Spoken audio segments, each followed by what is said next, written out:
Hey, y'all, come look at this. এদিকে আসো, এই যে একদল যুব সমাজ বসে আছে ওদেরকে ফোকাস করো। সরকার যে ওদের জন্য প্রকল্প চালু করেছে ওদের কি বক্তব্য সেটা একটু দেখে নিস। এই যে ভাইরা এক মিনিট কথা বলা যাবে? এই যে সরকার তোমাদের জন্য যুবশ্রী প্রকল্প চালু করেছে তোমরা খুশি তো? অবশ্যই, আমরা তো বহুত খুশি বলতে গেলে। তাহলে তোমার প্ল্যান কি? যুবসাথী দিয়ে কি করবে? আমার তো একটাই প্ল্যান আছে, দাদুর কাছ থেকে, দাদুর পকেট থেকে চুরি করবো 40,000 টাকা। क्या? ये क्या बक रहे हो मादरचोद? সেটা দিয়ে আমি ডাউন পেমেন্ট করে দেবো, একটা বাইক কিনবো।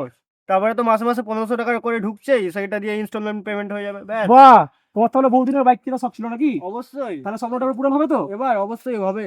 বাহ ভাই, তুমি কি করবে?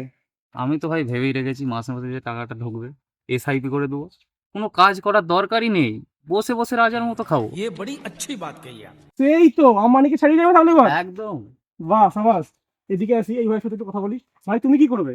আমি আবার কি করবো, আমার 2-3টে গার্লফ্রেন্ড আছে, ওই হচ্ছে টাকাটা তুলবো, প্রতি মাঝে মাঝে দেখা করতে চলে যাবো।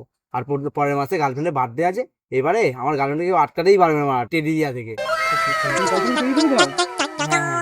ফোন এসছে গার্লফ্রেন্ডের? হ্যালো, হ্যাঁ সেকেন্ড, হ্যালো, হ্যাঁ হ্যাঁ বলো বলো। হ্যাঁ ঠিক আছে বাবু, এইবারে আর কোনো চাপই নেই, টাকা পাবো আর তোমাকে 6 ফুট রেডি, পুরো সঙ্গে সঙ্গে তোমার ঘরে, কোনো ব্যাপারই না। এই ভাই ব্যস্ত হয়ে গেছে গার্লফ্রেন্ডের সাথে। ভাই তুমি কি করবে? আমি এখন 21 বছর বয়স হওয়া পর্যন্ত অপেক্ষা করবো। আমি এখন 21 বছর বয়স হওয়া পর্যন্ত অপেক্ষা করবো। আচ্ছা, তুমি এখন করবে অপেক্ষা, তাই তো? সাবাস। তোমার ভাই খুশি তো? অবশ্যই, একদম অবশ্যই, হ্যাঁ হ্যাঁ খুশি খুশি খুশি।